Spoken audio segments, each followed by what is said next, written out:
show that has hosted everyone from Sugar Ray Leonard to Keith One-Time Thurman. This is Tough Talk Tonight, brought to you by Heavy Bag Boxing.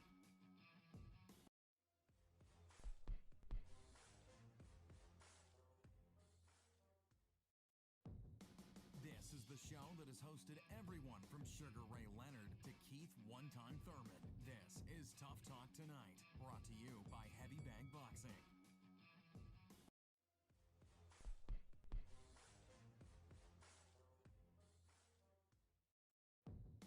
This is the show that has hosted everyone from Sugar Ray Leonard to Keith One-Time Thurman. This is Tough Talk Tonight, brought to you by Heavy Bag Boxing.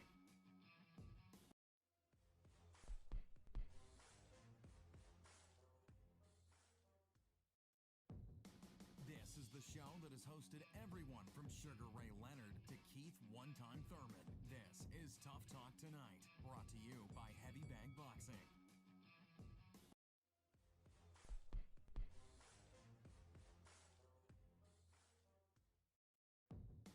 This is the show that has hosted everyone from Sugar Ray Leonard to Keith One-Time Thurman. This is Tough Talk Tonight, brought to you by Heavy Bag Boxing.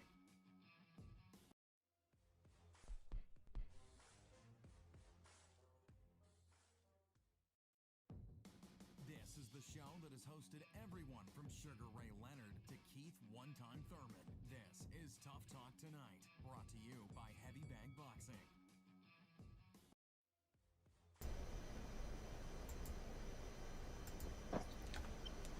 Welcome to another episode of Tough Talk Tuesday. As always, I'm your host, Lucas Biggers. Alongside me is Sakura. We got Rob and James as well. Everybody, how's it going? Now, everybody, remember, this is the I Told You So episode. I told you so episode. For a Look, change. we're going to get into that, but first I just want to talk about the undercard, or the card as a whole. Sakura, you had a good name for it in our group chat. What did you call this card? Do you remember? Clash of the Heads. Yeah. Just cut after cut. But yeah, what do you guys think of the undercard as a whole? Pay-per-view worthy? I don't think so. No. You got all your money with the main event, but yeah, that undercard lacked a lot. Still worth your money, Rob? No, yes and no. I've noticed a trend with Top Rank though. The undercards that they putting together, they're putting up these no-name fighters, which is fine on like a regular ESPN card. We've accepted that, but this is pay-per-view. I want to see some real live action. And not only in the fact that nobody knew who these guys were, the matchups were terrible. They were horrible matchups. But you know why they do it, right? Because you looked at the undercard first, and guess what? You still bought it.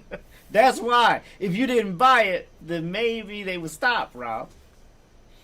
I bought it for one man, Terrence Bud Crawford. That's the only reason why I bought it. All right, let's just jump into it. Rob, I heard your I told you so. So let's talk about it.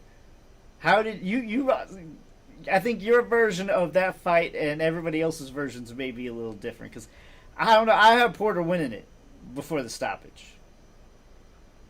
It doesn't matter who you have winning it. It matters who won the fight and in what fashion. Listen. In what fashion? That was a bad fashion. I think it came out looking bad for both people. That looked bad for Crawford, and that looked bad for Porter, man. I think we can get into that if you want to, maybe a little bit later. But in speaking of the outcome of this fight, listen, man.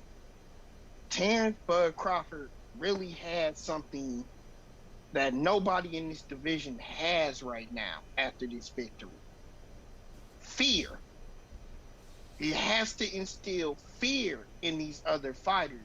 For Sean Porter to go out there and fight everybody in the division like he has, to close-knit fights, to be scared, and I'm not going to say Porter was, but the corner definitely was scared of that show-stopping ability of Terrence Crawford.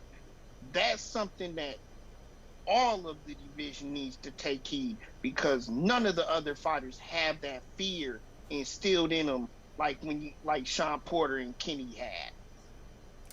I don't know, man. You think that instilled fear? I think, if anything, actually, Porter may have opened some floodgates to want to fight Crawford. I'm seeing it exactly different from how you are. I've seen a lot of exposures that happened in that Crawford fight. Now, I love Porter. Do not get me wrong. And Porter brings it like nobody brings it. But he's not the best of boxers. Certainly not at 147. He's definitely one to bring you the most pain, but he's definitely not the best boxer. And he turned Crawford multiple times. He had Crawford not knowing what to do on multiple occasions. This is not... the same fight? Yeah, we've seen the same fight. You've seen it with rose-colored glasses, that's all. No. First of all, let's turn. Look. You're too much in love with Bud. What you said last week and weeks before on the show was that Sean Porter was a great boxer, and that was why he was gonna win the fight. So you need to give credit where credit is due. Crawford made him look like a bad boxer out there. Period. Actually, what Lucas said is that he had the better record, the better experience of the two boxers. That's exactly what he said. But at the same time, Rob, I'll give you your credit so we can move the hell on. Yes, you got the prediction correct. But why is it when you get the prediction wrong, you don't even show up for the show? First of all, I had other obligations. Sure. Yeah, that just perfectly timed when your ass got it dead wrong. Not just wrong, but dead ass wrong. And that's we got fight takes. Says Porter isn't Bud's best win. Okay. Who's Bud's best win? Who's Bud's best win? I don't know. I think Porter's best win in my book. I don't know about you guys. I think maybe he's trying to say that's not the best performance that they've seen, Bud. Maybe I agree there, but there's a reason for that. I'll say this: like the fact that it ended in a 10th round stoppage, and I call it a stoppage because Porter's father, Kenny, stopped it. I saw no reason why he could not have continued. Maybe Rob is on to something when he says the corner feared what Bud could do, and not giving his son enough credit to know that he's been in those type of deep waters before. In the shape that Sean Porter usually is in. Yeah, that's what he admitted to. Right, but my point is, in the shape that Porter usually is in, he could have definitely recovered from that knockdown or those two knockdowns. But what happened was, we as the fans and Bud's team, we all got cheated out of knowing exactly how that would have ended up when it was stopped, in my opinion, prematurely. Now, Bud, he got the win. He got the W.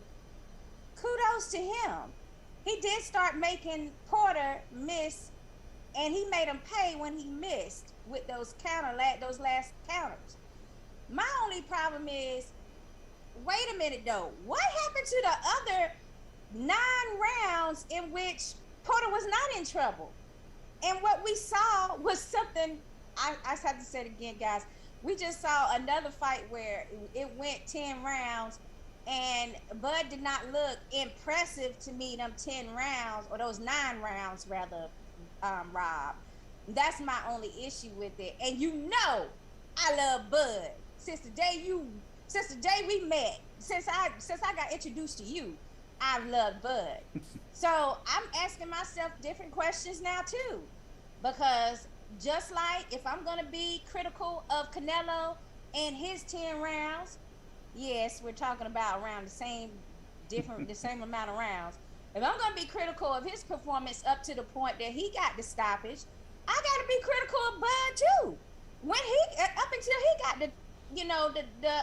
the stoppage, we can't cherry pick because we have favorites and because we like this one or that one. If you're gonna be critical, you need to be critical across the board. And I have to be critical in the fact that Bud didn't look as good as he's looked with other opponents in them same amount of rounds. Now, we can't open the question of the dialogue as to whether Bud really wanted to really hurt his friend or not. I think that did play a part in how he was a little lackadaisical to me. Okay, I would have thought he would want to be very impressive and just go ahead and get Sean out of there early because nobody else had done that. Not gonna happen. That's not gonna happen. I don't know if it is. I'm saying what I thought was going to develop. I thought that if Bud wanted to secure, like, yeah, he's the shit, and want to put a statement on it, that it would have been him going after Sean early. That didn't happen. Now, I don't know the reasons why. That's just not something that Terrence Crawford does. That's not something he does. That's not his style. Well, regardless if it's his style or not, you're talking about this is the best welterweight that you've been able to get in the ring with you up to date. And Sean Porter was the type of fighter that you can use that as a litmus test against other top 5 pounders in that division. So you would think that his mentality would have been, let me try to finish him early because nobody else has done that. If I want to separate myself as that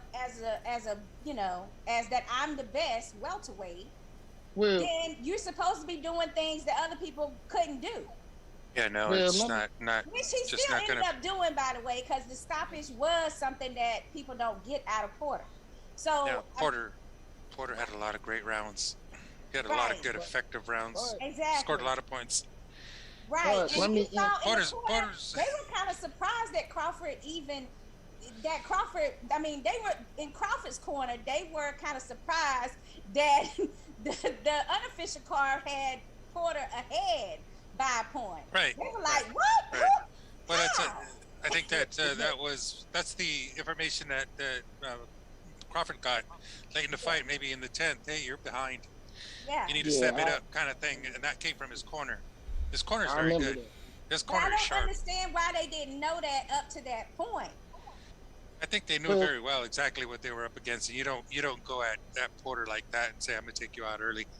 If that's in your game plan, you got a bad plan. You got to really rethink that.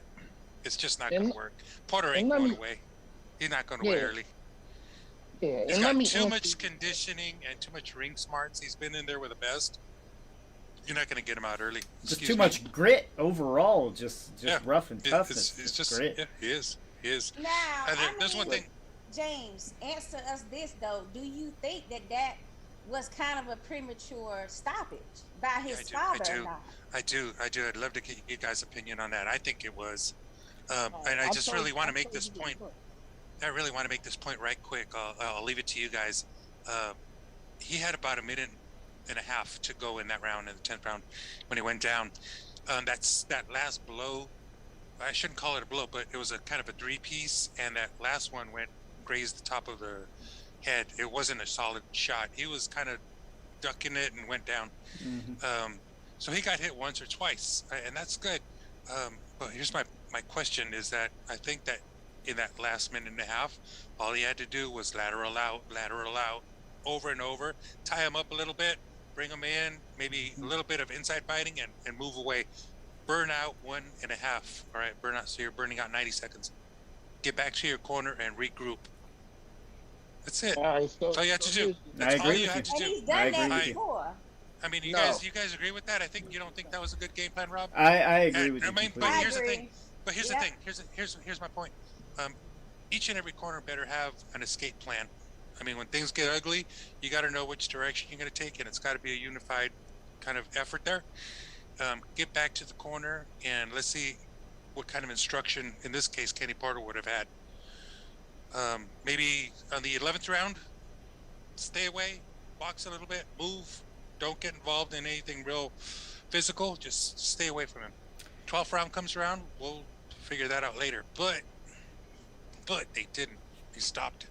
Yeah, He stopped it, man, and I I agree. think that was a big mistake. And when he started making excuses after the round, after the fight, saying, "Oh yeah, he didn't train very well." Fucking won like 4 or 5 rounds out of this. What are you? I don't think he realized that he was ahead on the cards in a way. Those excuses were Let horrible. me get mine in here. Wait, 'cause- let's go to comments. Let's go to comments, Rob, and then I let you go. When you got excuses coming out like that, you know you made a mistake, and I think he did. I think he knew. Fight Takes was saying it's his most notable win, not the best, saying that Porter's more notable. I think both. I think he's most notable and the best so far. He said, but I agree with the dude saying Porter exposed a few things in Bud's game. Okay. We got Dale Peoples. Dude, Lucas. I'm dude. Dale Peoples, no, not at all. Believe it or not, I picked Crawford to win by stoppage by his corner. Now everyone is talking bad stoppage, yada yada yada. Give Crawford credit, and as far as best resumes, wasn't that a comparison used for Canelo versus Plant? Sakura, hate to tell Porter was on his way out. Wasn't the 3 knockdown rule in effect? Bottom line, Bud is special. No, if it is buts about it. By the way, That's funny he said that though, because I didn't read his comment before I said if I'm going to be critical of Canelo, then I also have to be critical of Bud. In them same 9, it's not like you had 2 good rounds, y'all. We're talking about Porter looking good in several rounds throughout the fight. This is like, I can't ignore that. I can't. Let's go back to the stoppage, though. Rob, what was your thoughts on the stoppage? So again, like people was saying, that for one, that's the second knockdown. Okay, that's the second knockdown that happened in the round. That's number one. Number two, when they're talking about preparation and everything like that, yeah, we know that Sean has these outside distractions. Yeah, he's been doing broadcasting. He's still been doing that. He's always been doing that. When you go into a fight against a guy like Crawford, and Porter's fought the best, I truly believe that's why it didn't look like he had bad preparation in there, because it was really muscle memory, and Sean knew what to do. He knows what to do in the ring, period. He knows what to do in the ring. So do you think this was a lessened version of Porter then? You agree to that? No. I think Porter's always in shape. He's a hell of a fighter, and he could. But if he's not prepared for a guy like Crawford. Let's stop this notion right now, guys. I gotta interrupt you guys. Let's stop this. Wait a minute, Rob. Let's stop this notion right now. I don't give a damn if Porter decided to cut half his training. His ass would still be way above the training regiments of most boxers. That's how hard he usually trains. Right. So for that excuse that been used by his dad was such BS. I don't care what he says. You cannot look that good through 9 rounds and not have no training done. Like, no, I'm just not going with that. Kenny had an argument because he was fighting Crawford. So if he's fighting Crawford, Kenny says, I want you to cut out the BS. I want you to cut out the broadcast. I want you to go into the dungeon, so to speak, because you're fighting Crawford. Okay? So that's the point he was trying to make. That's the point he was trying to make, why he stopped the fight, because of those things into factor. Yeah, but the results... The third element that nobody is seeing here is how distraught Porter was after the second knockout. You cannot listen. I'm trying to tell you people. Crawford, he was fucking pissed off. Anthony, hold on. Anthony Granger says, if you think Porter was getting back to the corner, you don't know Bud. Porter was fixed to go to sleep, and his dad knew it. Hang on now. I don't agree with that. At no point did Bud seem seriously hurt. If anything, it was a flash knockdown. We are not talking like Porter was ever really hurt. right? No. And Porter's I seen would've hated worse. for Porter to get up at that point because he was like so Porter's pissed been off. through worse. That's right. What would've That's happened? right. Porter That's has right. been through worse, and Kenny is too close to this. Let's face it. With the father-son trainer, there's one of two bad scenarios, and usually is the case. Either they let the fight go on too long and the fighter gets too hurt, or they stop it too early. And to last Saturday, that was way too early. I'm telling you, it didn't matter because what Crawford brings to the table in this division. And now let's go back If to the it didn't stink matter, fight. we wouldn't be Wait. talking about it right now. Look, If no. it didn't Here's matter. here's It another matters. thing. Hold on. Here's Go another back to thing the that- Spence fight. Porter did the same thing in the Spence fight when he dipped his head and came in and got caught with a shot and got knocked down. That's why he lost the Spence fight. The difference is Spence don't have what Crawford has. Then let him He do knows- it. Then let him finish You it. know what? So you want to see the man get hurt severely? No. hurt? He was not it's hurt. I it's not question the ability necessarily- to be able to do that to Porter. That's all. It's not necessarily get hurt. Question there. Yeah, We it's all not. It happens all the time. Nobody like It does. it's very rare that someone actually gets, CTE like damage that's severe. I mean, let's not act like Lucas is saying take the man's head off. He's just saying Say let that. him So show then- that Especially- he can get out a top prize fighter Why who make him look? who had previously not been done that too. Look, so he needed why to make prove him that look he bad? could do that. I would be agreeing with Hey, Kenny here's- Porter. I would be agreeing with Kenny Porter, and I would be agreeing with you right now, Rob, if the opposite of basically what you said. Like, this is Crawford. He could take your head off. Oh, yo. I listen, with a fight of this magnitude, you have to let this shit go. If he's fighting, listen, let me finish, okay? If Crawford was a gatekeeper and Porter's struggling with the gatekeeper, by all means, can he be like, no, I'm not going to let my son get embarrassed, okay? But if Crawford is this pound-for-pound guy, if he's this guy to be remembered, if he's this guy that's going to stay undefeated, this guy that, everybody thinks he is, right? Why not let the man go out on his shield against a great? Instead, you made a possible amazing fight horrific for your son. You embarrassed him in every aspect. The broadcasting on that was completely horrible, asked nothing but questions for Porter. Everything was so demeaning to Porter. So demeaning to the point that I would be thinking about suing ESPN because it was very demeaning whatsoever. I'd be suing Kenny for some money. Yeah, Here's a question. What is this? The look on his face say? I mean, maybe you can't see it, but that's Porter in there looking he's at his mad. dad like maybe you what the can't fuck tell. you doing? It's a little hard Can you to guys see. But see that picture? Yeah, it Yeah. is. But it's just Porter looking at his dad like. I But- mean, here's what I got to say about that whole situation is if you knew that this possibly was his retirement fight, why the hell would you let that be the defining moments of a fight in which Porter fought so well and possibly was ahead on the scorecards? Why would you allow that to be what you wanted to end his career with?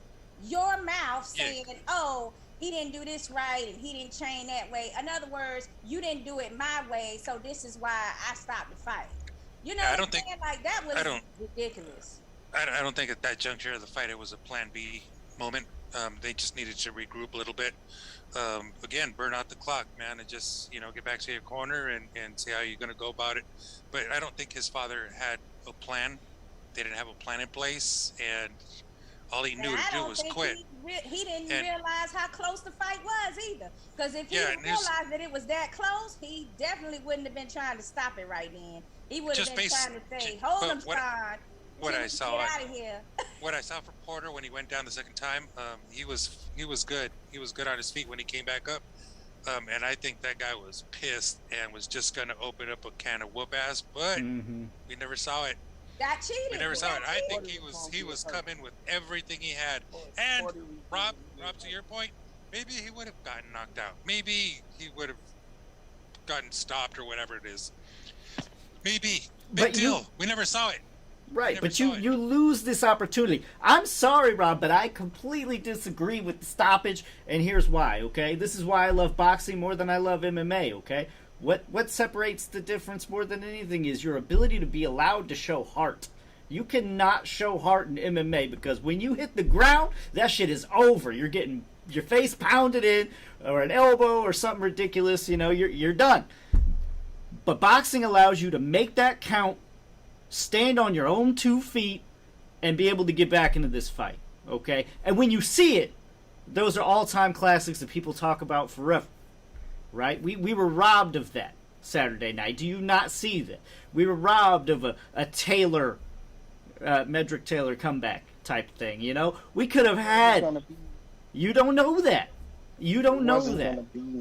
You don't know. Yeah, that. No, you know, we wanted the prediction to be correct. That's Rob's problem, is that he's so caught up in the fact that he wanted his prediction to be correct that he's not thinking about what he got cheated out of as a fight ending. I'm complete. That's a good way to, Lucas. Yeah. That's a good way to put it. Is that when you say we got robbed, I think you're right on it. The boxing community did. The boxing community did. I think we did get robbed. The fans and the teams, both teams got robbed of that. It's fucked up because you can't replay this shit. I mean, this one's done, and we'll never see the end of it. You know, it's just we're gonna talk about this forever.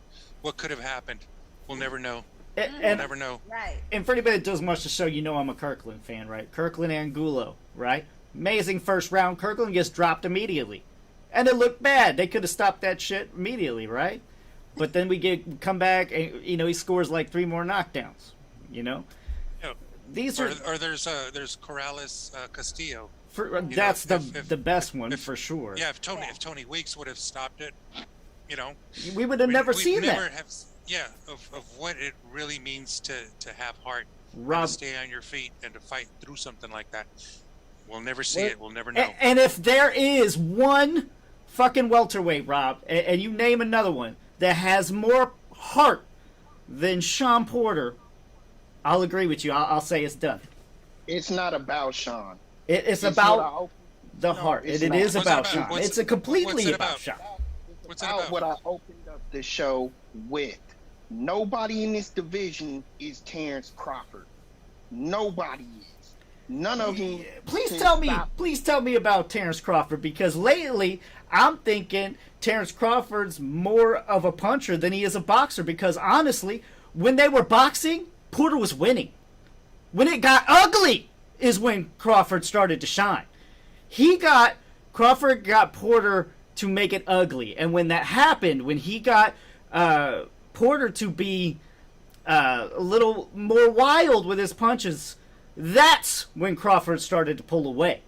Before then, he was getting outboxed and outmaneuvered. In ring generalship as a whole, Crawford looked pretty bad compared to Porter. There's a couple of things here, though. Could have went either way. I had Crawford ahead. My point is Porter's not the amazing boxer in the welterweight division. He's a come-at-you guy, and he's getting outboxed by Porter. That's my point. No, there's so many things. You guys didn't see it that way? No. You didn't see him getting outboxed? No. Outmaneuvered. You know what it is? 2 things here. We don't know how good Bud Crawford is, man. That guy he's got power, he's got speed, he's smart. He does everything really, really well. And here's the thing, he's not a fast starter. But here's another thing about Porter. That style of lunging forward with punches, that's a recipe for disaster. Mm-hmm. Yeah. You got to twist it. I can't agree on, but he's also so much smaller than his opponents a little bit that it takes him to have to kind of leap in to get the punch he wants, because otherwise Bud would have kept him on the outside of that jab the entire time, just using that jab. He had to find a way to get in. When I see a fighter lunging like that, I know you need to go back. It's a recipe for uppercuts. It's a recipe for countering. It just doesn't work. It's bad when Not you a good move. see it too. It's a timing measure too, because you can.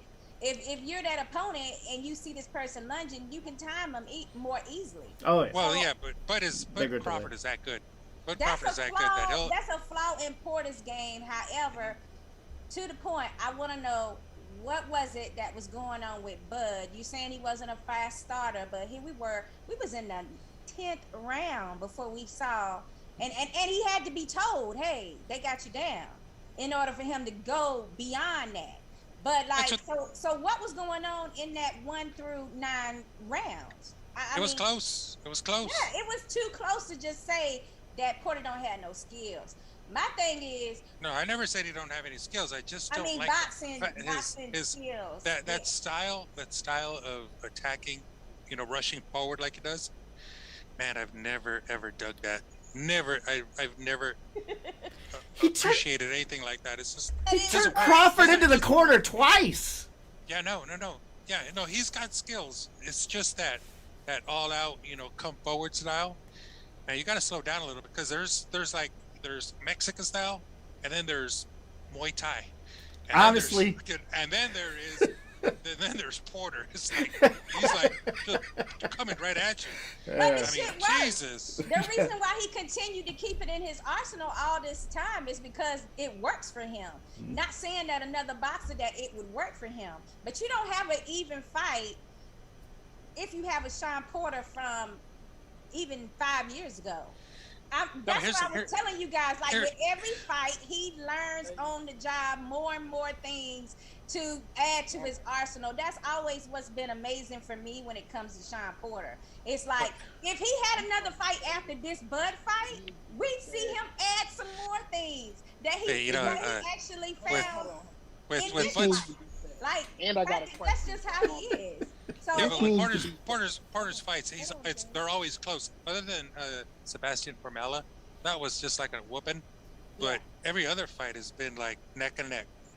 Yeah, all right, this needs fight with I love to see him fight, and I met him, and he's a really, really wonderful guy. I'm gonna miss him, but we get to see him on TV, so it's all good. We'll have to see if he sticks to that whole retirement scenario. Good point. Once he sees the fight, and once he gets over his father totally demeaning him in such a public forum, I think that was more out of emotion after the fight than how he actually did actively throughout the fight. I agree with you. That's good question, Dale. Good question. We're gonna get to that. That's why I was so salty. I have a question you were salty. Go ahead. Go ahead, Rob. For all of y'all. Why are we still talking heavily about Sean Porter? Exactly.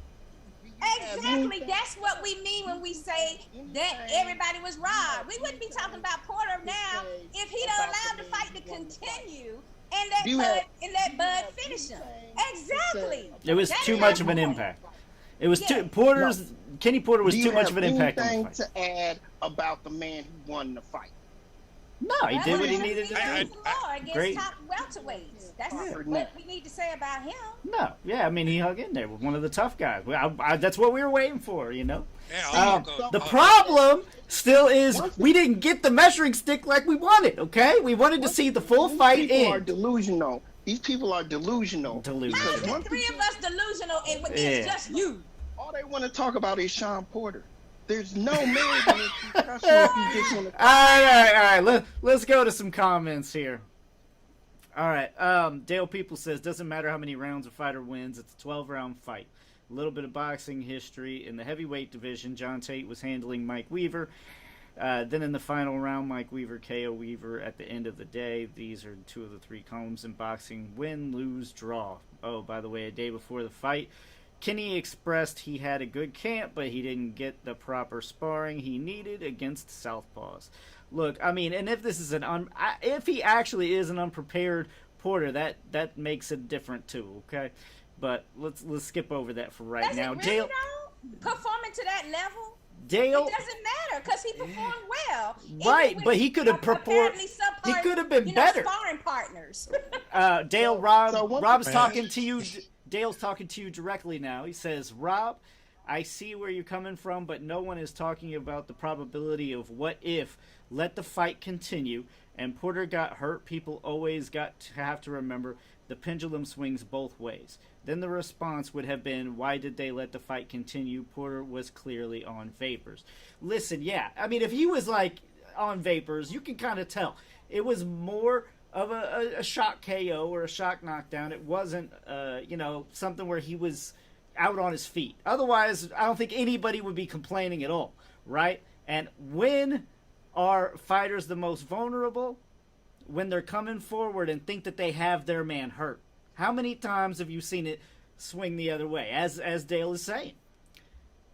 And let's say for the record that everybody in our group actually went for Crawford for the win. Lucas was the only one that held strong on Porter actually possibly winning by decision. Yeah, Vegas had it 7-1. I was still on the fence though. I was like, if he does make it to the end and it's 12 rounds and it's decision, would they allow Sean Porter to come into Top Rank and ESPN's house and get that decision? My answer kept being no. So that's why I went back to Crawford. That's true. That's true. That's a good point. That's good thinking, sport. You don't want to put your money on nobody that's not the favorite, especially if it's a 7-1. They're going to have to knock them out. Double points. Go ahead, Rob. To clear it up, everybody on the panel said this. They said, Terrence Crawford's going to win, but I'm rooting for Sean Porter. I didn't say that. That was true. They did. Not me, though. I admit to that. Sure. I like Sean Porter. What's your problem? It's hard to not like Porter. I see why people like Porter. You know, it's the hard aspect that we don't get a lot. It's the opposite of the Victor Ortiz situation. Let me make this point. When it comes to the preparation issue, when you're talking about the issue Kenny had with the preparation and this and that, another thing that Crawford possesses, unlike anybody else in the division, is all this stuff you have to train and prepare for, because he doesn't just fight southpaw. He switches it up between southpaw and orthodox. Not only that, but the man can counter, has speed, and his defense is underrated. Just because you see him in there banging when he wants to bang with the people, he can dish it out on the defensive end too. So when you look at what Kenny's talking about with the preparation, he wanted Sean to focus on all of that, because that's all what you have to face when you step in the ring against Terrence Crawford. No, I don't disagree with you there. And I will say that that knockdown where he finished with that uppercut, man, that looked. I thought he was going to be way more hurt, but Porter's chin, man, is something else. Man, he's back. I know, but not just his chin, man. But the guy was very diplomatic after the fight. He didn't, that was. That was weird to me too. He didn't really talk his father down or anything like that, or disagree publicly. Maybe privately they did. Who knows? But he handled it extremely well. He's always a diplomatic dude. He's always very nice. But not as nice as he was that night. Maybe it is because Crawford's his buddy. I don't know, but it was a little awkward for me. I think I don't know that they're buddies. I think they're good. They're friends in a sense, but not. I don't think they're that close. Like, I'm cool. I did want to say one thing that hats off to Bud Crawford, man. I haven't said that. Yeah. Hats off to him. He did everything well. He did everything well, like we expected. Because we were primarily expecting a Crawford win, except for one oddball. I could be there. I was leaning that way, but then I just couldn't. I knew it had to be by decision, and I just didn't see them allowing that to happen. This could have easily been a decision fight without, that one stoppage. But it's one of those weird things that you say, well, okay, this is what happened, but it could have been totally different. And again, we got robbed of that. We got robbed. And it's not only Porter and us that got robbed. Crawford got robbed as well. Because with a dramatic finish, your pay goes up. Okay? If you knock him out like eyes open, Sean Porter just knocked out like this, I'm sorry, but the money is rolling in after that. What do people want to see? Knockouts. What made Mike Tyson a household name? Knockouts. People are afraid of that shit. And everybody got robbed of possibly a great ending. I think it was definitely. But you know what, Lucas? He had me thinking like Crawford is probably a lot better than how he performed that night. I do believe, and he even said it afterwards, I never wanted to fight Porter. I never wanted to fight Sean. That's his friend.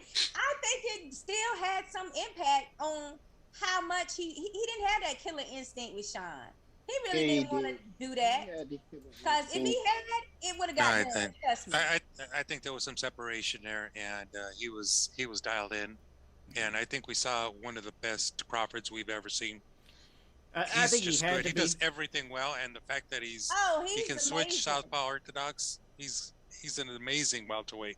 Now, I think he's when one of we the best saw I've seen. him, yeah, I believe he has a lot more attributes and tools that he can use. Adaptability is one thing that nobody can deny. Crawford of having it's the ability to adapt to whatever's in front of him. That's what it distinguishes the real greats of all the eras from the B side or the okay boxers, is the fact that they are mostly adaptable, where they can change from one fight to the next. That's what Bud Crawford is. I'm just saying sometimes we don't perform to the maximum level we can is if we don't have those those subconscious barriers of friendship and loyalty, and this guy's giving me, Sean gave him something way more valuable than what Crawford could give him. He gave him a fight that nobody else wanted to take except for Keith Thurman. I mean, let's just say it. He's the only person that was willing to fight Bud, that openly said he was willing to fight Bud when it wasn't popular from anybody from that side of PBC to say that. Yeah. And so I feel like all of that did have some effect on his performance. That's definitely the kind of guy Bud is, or Crawford, or Porter is. Jesus. Porter, yes, exactly. He gave him that opportunity to say, hey, I fought the one welterweight out of all the welterweights that's fought everybody. Now, one thing I did notice about Crawford is he's really good at controlling the range. He knows when people are in and out. He forfeits his placement to get the range. So you can turn him, you can move him around, but he's got the range. And the distancing, arguably, that's more important. He has that range. It takes a couple of rounds to establish that, and he did it. And it does, but for him, it took a little bit long in that fight. Yeah, but he got Porter it. started leaning in. It's the reason why Porter had to resort to leaning in, because he knew that's the only way he was going to land punches. And when he finally got that dialed in, he had to start lunging more. He got more wild. Crawford took over, and that's where that fight turned. It was late, but it happened. It doesn't matter when it happens, but I would have loved to have seen the fight played out. We're kind of stuck with what we got. Everybody. Yeah. Anthony Granger says it wasn't even about the end. It was about the card, or the hard body shots round after round, which is what was hurting him. You all don't understand what you were looking at. It was a lot. I love when people say that. Oh my God. All right. I agree. Yeah, nobody knows about body shots in boxing. Yeah. Nobody knows about wearing people down with body punches. Yeah, that's a new concept. Hold on, though. I understand what he's saying, though, because but to act like we don't know what he was saying was a little ridiculous. I mean, a lot ridiculous. Yeah. Thanks, James. Because these are my friends and colleagues. They watch this stuff all the time. They know what they're talking about. So your friends. So you gonna let your friends and your colleagues talk about your colleagues, which is us, in that matter. Colleagues, talk about your colleagues. Your ass is in trouble with all of us too after the show. No, you missing the point. You didn't hear what I just said. No, you missing the point. I would never let nobody, I don't care how close they is, they ain't gonna be talking about my damn guys that I ride and die with every damn week. I don't know, Anthony. Play them games. He's a fan, okay? He was just making his observation. I'm trying to defend y'all to this man.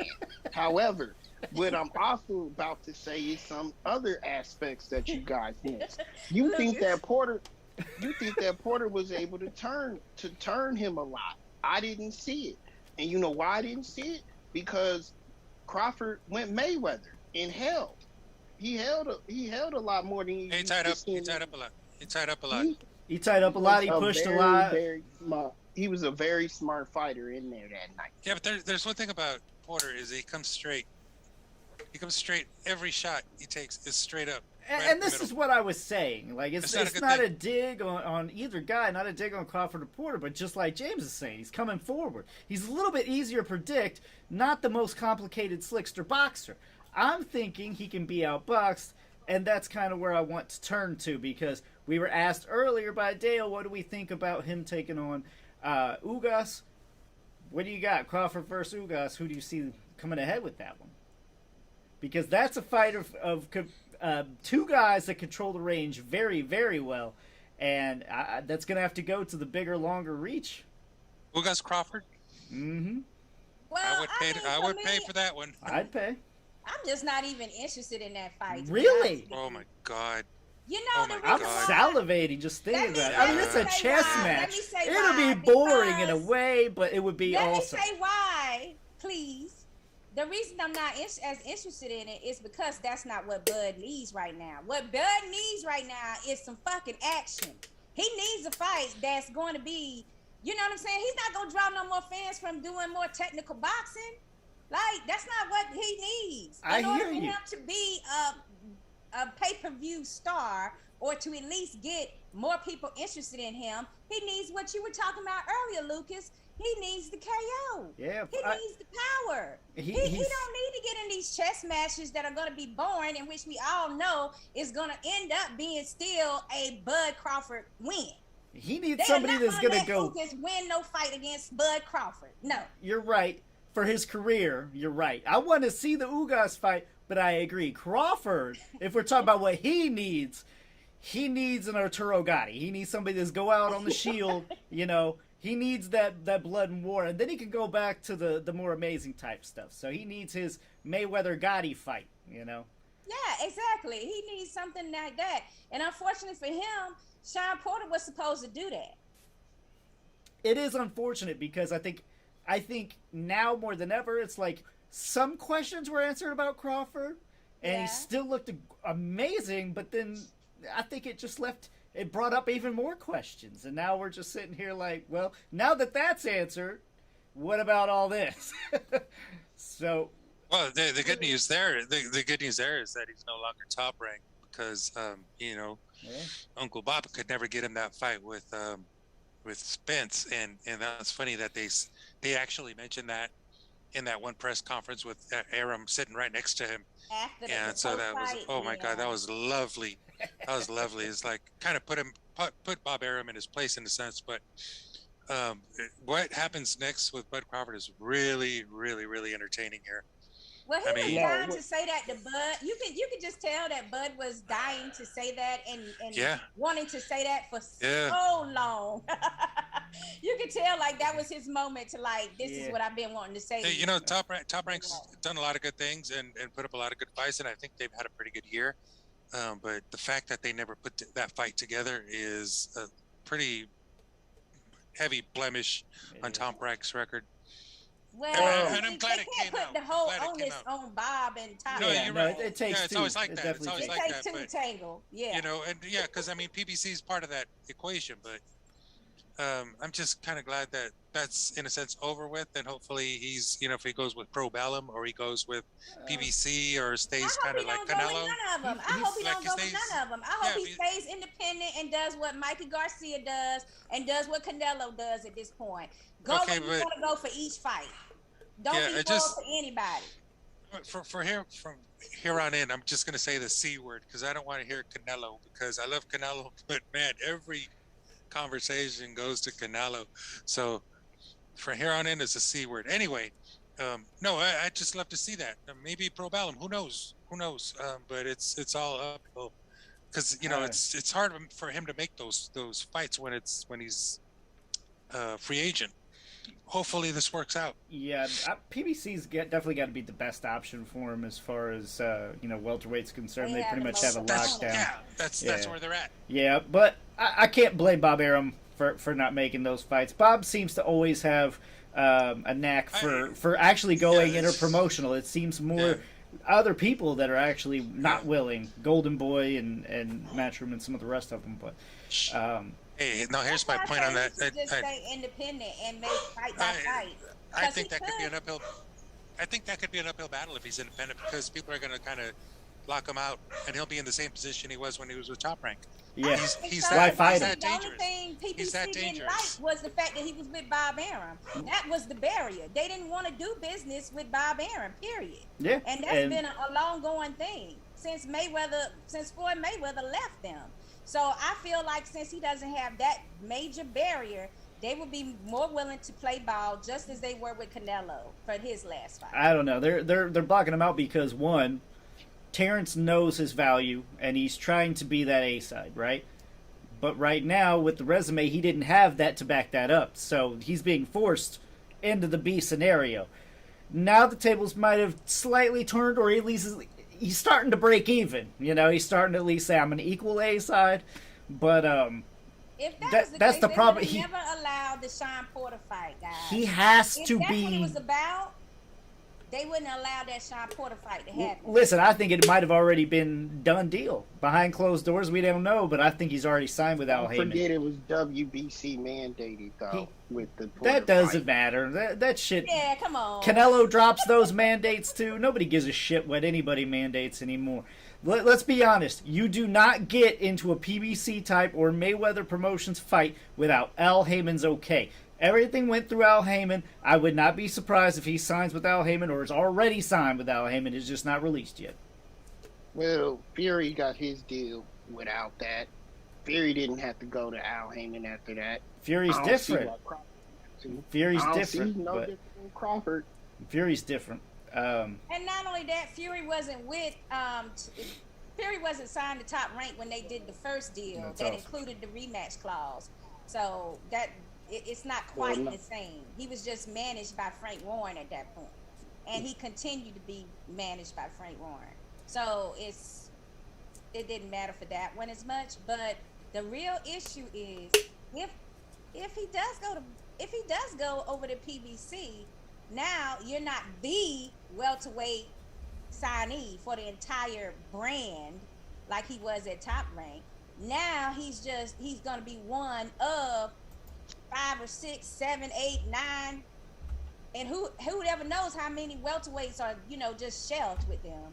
You know what I'm saying? Like, you don't want to accidentally sign with them, and then their cash cow is Spence. That's their top. In my mind, that's their top welterweight. That they deal with. So when they create that fight, now what does Bud do and what does Crawford do? In other words, it's still the same scenario that you have at DAZN when you had all those middleweights together, but none of them were fighting each other because they don't want to off or devalue one of these welterweights. Yeah, you're talking about devaluation, but here's the thing that because if one of them PBC. loses, I'm saying if you got two top guys and one of them loses, now they're not as valued as they were when they were fighting other opponents. I'm thinking trilogy. Yeah, when you say Spence, I'm thinking trilogy. Shit, I mean that's tailor made, and it's right down the pipe if he's with PBC. So I'm hoping. But then again, give me the update on none time or one time. Sorry. Oh well, he just basically answered a question. This isn't the first time that he said that he would fight Bud. Him and Sean were saying at the same time that they would, but at that time Bob was saying, I'm not paying either one of them that money. Well, he ended up paying Porter in the end a year later. But Keith Thurman, he's apparently game to fight him in summer, fight Crawford in summer. Yeah, I think he has a man. He has somebody that he wants to do a tune-up with for a return next year, and then the second fight would be against possibly a Bud Crawford if they agree on that. That's what I want to talk about. Look, I don't give a shit where Bud signs next as long as that fight is made. You want to see Thurman? I want to see Spence.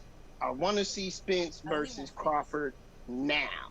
I want to see it now.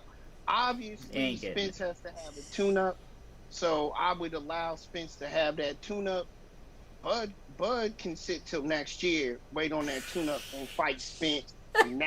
You think that's gonna happen? No, man. Look, they're making Crawford run the damn gauntlet. He gonna have to beat Thurman and Danny Garcia before he even comes close to a Spence. And even then, let's just try to do undisputed. Try to be, the second undisputed. Why not? Let's try the first welterweight. Let's go at it. Let's go with the belts. That's what I want to see. Rob, remember WBC just mandated that not only does Spence need to fight the winner of one fight, but the winner of 2 fights before he will be made to have a mandatory? Yes, that is correct. When the WBC met last week, they had it where 2 international title holders had to fight each other, then only to fight another title holder. When those 2 fights happened, then he would get the winner. That's that's like, I mean, how long does it take to do those 2 fights, guys? In the next year? A whole year. Spence was at the fight. So that's right. Bad blood there. Bad blood there. There really is bad blood there. That's the fight I want to see next. Because Porter, as much as we like to say, was supposed to be a measuring stick, at the end of the day, they're friends. Well, let's take to some comments here. CJ Hooker's chiming in. Bud needs that second belt from Ugas in order to get a 50-50 split with a super fight with Spence. I agree with you there. It's a big bargaining chip. Continued, will Bud go over to Mayweather Promotions? I'm not knowing about Mayweather Promotions, but I wouldn't call it not a possibility at this point. That's where CJ thinks he's going. Before I go on to Dale's, go ahead and give me what you were going to answer. Yeah, he's not going to go to Mayweather Promotions. I'll tell you why. Because Mayweather is damn sure not going to have another fighter like Bud who could actually challenge all of his accolades, who's already an established fighter. Well, Mayweather's ego. With Mayweather, though, he has all the access to PBC. I mean, he's not. Yeah, but I don't think that. But it's really challenging his accolades anyway. Who cares? I don't see Who cares? That at all. He doesn't care. If you can make Mayweather some money, he's gonna be down with it. Yeah. He's down. Exactly. He's down with making money. He's a matchmaker and a moneymaker. Are you saying he's too close? He's too good, so that he doesn't want his own competition? You're considering you're considering Crawford Mayweather competition base is what you're saying. Exactly. Okay. He's retired. But he still likes to shine, you know. He don't got to worry about nobody else. He can get shine. It's different with Tank because he can say, "I bought Tank up to be me." I see what you mean. I see what you mean. I'm with you. No, I just don't see the two working together simply just based on personalities. Yeah, that's seem to clash. more of a thing for me. If I can take a shot in the dark, I think it's Pro Bellum. I think that's a bad idea too. I think he's just got to go with Al Heyman. He just has to. PBC, where it's all at. In the thick of things. Well, I mean, Pro Bellum is Schaefer. If you're going Pro Bellum, you might as well be by yourself. You might as well be independent. That's the way I see it right now. Yeah. No, don't mess with Pro Bellum because right now it's such a startup that who knows who's going to want to deal with Richard Schaefer at this point. Well, they've been dealing with him because he's still been managing different boxers this whole time. Yeah. He is, but how long have they been? And that's not a promotional company either. It's a management company. Pro Bellum. So he's taking the Al Heyman road, where it's like I'm violating the Ali Act, but I'm not violating the Ali Act. Yeah, no. Yeah. I ain't saying all that, but I mean, that's the case. That he helped establish with Al Heyman. You can't consider PBC not a promotional company. I don't care who you are. Right now, and it's owned by Al Heyman. Schaefer's been pretty successful with the WBSS, and that takes a lot of work. I mean, he's working with a lot of different entities there, and he's been able to pull it off so far. So, I don't know. I think they do a pretty good job. I think he might as well stay, though, because, I mean, who does he have separately, welterweight-wise, for him to fight, you know? Most of the stuff you want to see is PBC. Where just because you left Top Rank don't mean you might not do another card with them also. No, but you're not going to want to do it consistently. Like, Bob Arum likes to do in-house cards, too. You're going to prefer to do that. But you're going to keep all the money in-house. I have a question then on that. Correct me if I'm wrong, but I could see him really making this move. But is Andre Ward still promoting fighters, managing fighters, or whatnot? No, I think it's primarily management. I think he's doing like consultations. You know, like he's a part of people's strategy teams. Yeah, and is Rock Nation fold too? Like, what happened to that? Yeah, it's gone. Yeah, some stuff don't last. Let's go to some comments here. The Dale Peoples, the fight with Ugas would draw in Spence if Bud got 2 straps and Crawford has to. World have to collide. Don't be surprised if Spence moved up to 154, get as far away from Bud as 1980 is from 2021. CJ Hooker says Sakura Armstrong, that's why Bud needs that second belt from Ugas to get a 50-50 split with Spence. Kareem says, what? Good evening, everyone. Good evening, Kareem. They haven't even established that the WBA is going to honor the title as the top title for Ugas. They are wanting him to go through a tournament. That's bullshit. They want him to be a tournament guy. And you know why, right? That Super WBA title did not transfer over with Pacquiao. So now they have to establish who really is the WBA champion. This is what this tournament is about. I mean, I'm down with tournaments. If you get a belt from Ugas, you don't know which damn belt status you gonna have. Oh, I'm down. I'm down with tournaments, but this is bullshit. They're just fucking poor Ugas, man.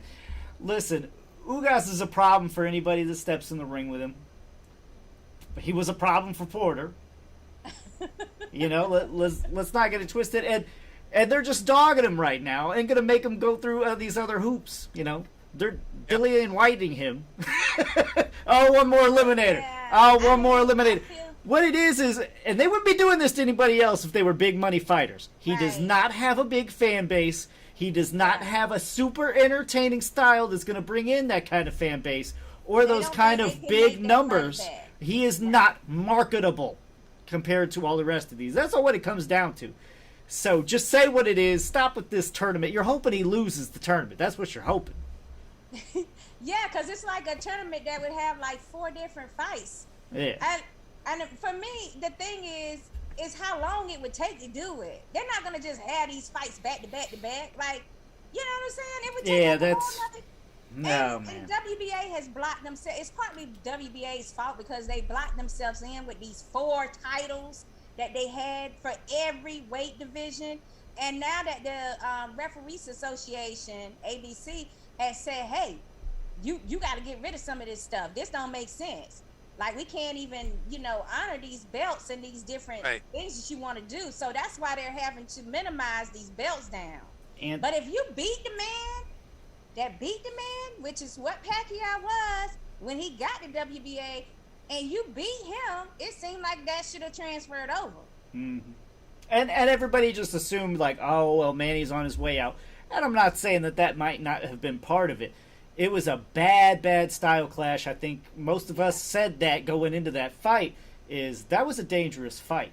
And let's see. Anthony Granger says, I think they all run to 154 to dodge Ortiz and Boots.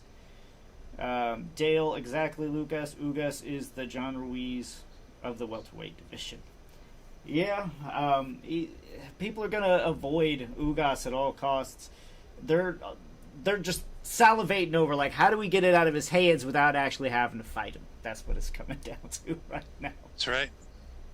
And they're doing it. They're doing it. They're gonna fuck him, so to speak. I mean, I don't have a better word for it. Oh. Well, they already did it.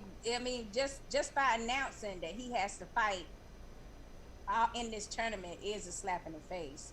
But that's what happens when you have these last minute replacements that cause you issues, and then instead of the belt transferring over to Spence, it transferred over to Ugas. Mm-hmm.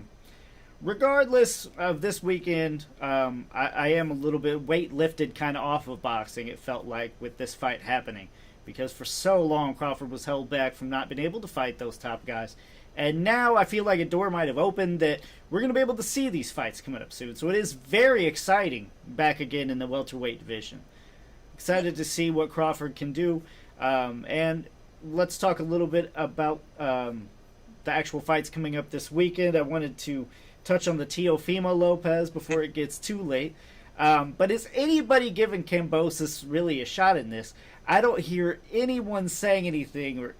I think everyone is basically just denying this guy has a chance whatsoever. Because I have not heard anybody being like, I got Kambosos. I have not heard anybody considering this anything other than a Teofimo tune-up. No. No, that's what it is. My mind That's isn't what it even is. there. My mind is just like, just get this freaking fight over. I think that's a big part of it too. Everybody is It's so tired of this wait of this fight's been rescheduled and canceled. Sorry, Jess, what are you saying? It's been about a year since we've been waiting for this thing to come off, and finally, here it is. Yeah, I just want it over. I just want it over. Yeah, I haven't checked over and under on this thing, but Lopez is by far the favorite here. And what happens after that, whether he moves up in weight or he stays at 35 or comes to 40, who knows? It's kind of interesting to see. But I mean, it could be a good scrap with Kambosos. He's definitely had time to train. See how that goes. Definitely had time to train. And then some. I think he's in trouble. I don't like where he's at mentally. I think he checked out of this fight a long time ago. Now, of course, he's going to be in camp and all this and that, but Teofimo has had issues with his mentality in the past going into fights. Everybody wants to crown him already, think he's a big-time fighter.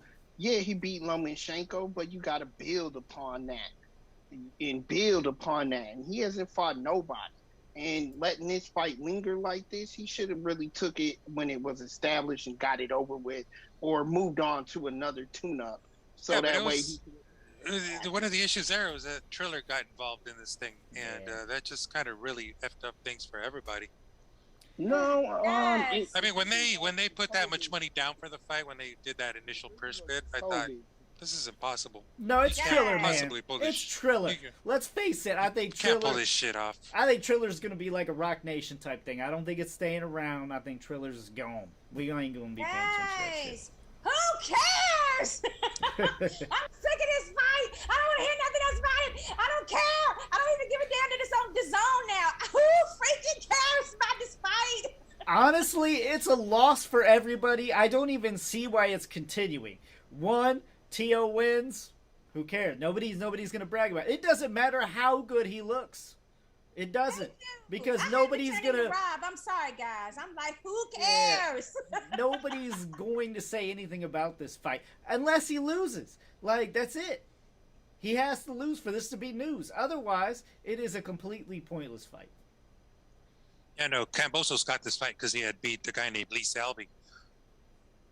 Big deal. It's just, let's get this one over with and out of the way. Thank you. Now y'all are on my page. Yeah. I wanted to also send a shout out, Lucas, to one of the females that won, and she's now a unified champ at super lightweight, KO Kaylee Reese. And I also want to send a big shout out to her opponent, Camaro, because damn, she has some serious boxing skills that people were not expecting her to give Kaylee a hard time. If it hadn't been for that 12th round where she really hurt, where Kaylee actually, hurt Camaro really badly, I think we might have been looking at a new champion. So, but congratulations to KO. She always pulls it out. And I'm telling you guys, all of her fights are like that. They are very action-packed. And she don't mind taking a punch to get a damn punch. So I don't recommend that for boxers, but she's one of those brawlers. She knows how to pull out a W, basically, is what I'm telling you. Does so a little please Golovkin. look out for her. Sticks the chin out there.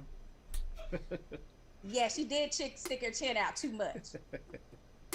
That can be fixed. It's all right. Yeah. Rob, do you have rapid fire? No, don't you want to touch on the fights for this weekend coming up and all that? That was the fight we just talked about. Yeah, that's it. Well, what about Boo Boo Andrade? Was anybody impressed with Boo Boo this weekend? I don't think he had much of an opponent. It's another one of those things that's hard to judge. It wasn't enough of an opponent for me to level him out and say, this is where he's at in the division. Is too hard. Well, kudos to his opponent for actually stepping up and saying, "Yeah, I'll fight the guy." At least give him that. And he did have like one of the international titles. So I'm glad that he actually stepped up. basically for me that was like a stay busy fight, more so than a real challenge for him. Yeah. Damn it, he needs a challenge. Is he right that we the fans should be insisting that somebody give him a chance? Well, I mean, he's right that the media aren't clamoring more for him, just as we were for Crawford. I think Crawford and him were in a very similar situation. I think people backed Crawford to get out of his situation, but nobody's helping poor Andre get a fight. He wants one, but it's hard for him to get one. Rob, is that the fight you're even talking about? Or were you talking about something else? No, I'm talking about the big fight this Saturday. Am I missing one? Championship boxing. Brandon Figueroa versus Stephen Fulton. That was this week. Yeah, I don't know why I skipped over that. Yeah, Not on my... I didn't realize that was this week. I guess. What did you have to say about Boo Boo first, though? What did you have to say about Boo Boo Andrade? I like Andrade's performance. I like the fact that he keeps winning. Unfortunately, like Lucas said, I mean, anybody who is a professional boxer at that level, Quigley does have a professional record, and he has a decent record. He just has nobody really big on his resume that he beat. That being said, though, I think Andre needs to keep. I like the fact that he keeps taking fights and he keeps winning. I just wish that they would stop the bullshit and get the man Triple G or something. Yeah, that's Eddie Hearn. It should be one of the Charlos. Yeah, it's Eddie Hearn. I think right now maybe a Golovkin fight may even be better for Andre than a Charlo, but that's just me. They kept trying to throw Charlo under that bus, didn't they? They kept bringing up Charlo when they was like 4 opponents, and I was especially surprised that Munguia had been his mandatory for over 2 years now. Like, I didn't realize that at all. Well, they should be able to pull that out. They should be able to do that because, it's TACN, Golden Boy. That's right in line with everything. That should work. That's a fight that we should see in 2022. I guess they keep saying that Munguia isn't ready, and guess what? I have to agree with them. Yeah. A funny thing that I saw recently on YouTube that was funny to me, though, was at the last fight, not the Crawford fight, but the one before it. At the Canelo fight, Charlo was over there on camera talking mess about Jared Hurd. They still messing with Jared Hurd now. They always got beef with that guy. I don't know can't let it go.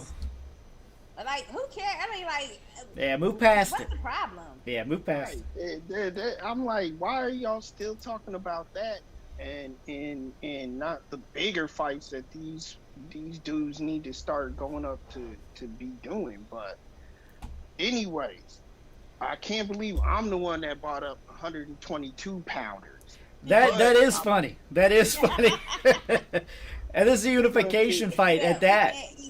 It's a unification fight at that. So, but I mean, it's going to be a great fight. I honestly I think that was next weekend for some reason. I don't know how I misplaced that. So good call, Rob. Figueroa Fulton, though, guys, I'm interested who you guys have in this one. Regardless, entertaining, and I'll say it's definitely going to win the fans over compared to Lopez Kambosos. Damn, it's hard to bet against Figueroa, but at the same time, Fulton has really shown that he's very diversified in his skills. You know, last time he was fighting on the inside. I'm gonna have to go with Fulton, and I hate to say that because Figueroa is like, damn, he's like a Sean Porter type where he just keeps coming and coming and coming. Yeah, no, relentless. His last victory over Luis Neri with a hard body shot was really, really impressive. I mean, really showed his power. Yeah. And I think that he might have an advantage here, working the body. So I'm going to go with Figueroa. All right, we're getting some action now. I'm leaning more towards Figueroa, based on the reach and the power. I like him in this fight. I think the style clash could cause him some issues, but I'm still going to roll with Figueroa. maybe a late round stoppage. Yeah, this looks like a really, yeah. Figueroa is a hell of a fighter. And I was gonna go to him, but James and Lucas, y'all ruined it. So now, Fulton. Fulton. So because we picked him, you ain't gonna pick him. Oh, that's fucked up. Fulton says he's the best 122 pounder, period, out there, period. He certainly has the skill level, but Brandon is tough, very tough. So I want to see if Fulton is truly the best 122 pounder.